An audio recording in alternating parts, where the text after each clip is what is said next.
Labari na Season 9 Episode 13. Kamar yadda a yanzu haka kuke gani dai, sharhin shirin fim ɗin labari na a yanzu haka za mu kawo muku da kuma irin abubuwan da za su faru. Inda a yanzu haka bayan mai nasara ya gano cewa ba zai taɓa haihuwa tare da Maryam ba, a yanzu dai haka ya buƙaci da Maryam ta wallafa fi masa akan ya ƙara sabon aure, inda ya bayyana cewar zai auri likita Asiya kamar yadda a yanzu. Ku biyo ni a wannan bidiyo domin ku ga yadda take kayawa da kuma yadda bayanar ɗan uwan mai nasara Ishak a shirin fim ɗin labari na.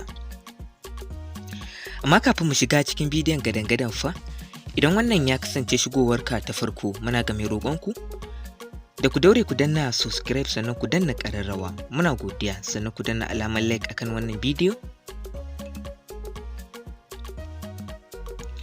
To dai a yanzu haka fa shirin fim ɗin labari na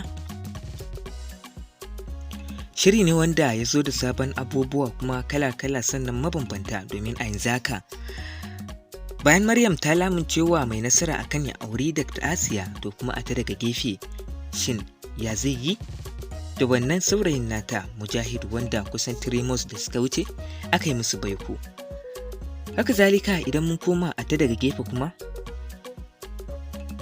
Alhaji Al-Amin mai nasara ya yi matuƙar farin ciki da kuma jin daɗi a ganin ɗan uwansa da ya yi, domin kuwa mai nasara ya bayyana cewar yau tsawon shekaru guda 7 kenan da batan ɗan uwansa, sai yau ya ganshi, wanda kuma ya bayyana a shirin fim ɗin labari na ɗin, wanda kamar yadda muka ga Baba Sadiq, wanda kuka fi sani da Awwal a shirin fim ɗin labari na, ya wallafa akan shafinsa na TikTok, Instagram har da Facebook, inda ya bayyana cewa shin me kuke tunani akan bayyanar dan uwan Al-Amin mai nasara da kuma wani irin abu ya zo da shi?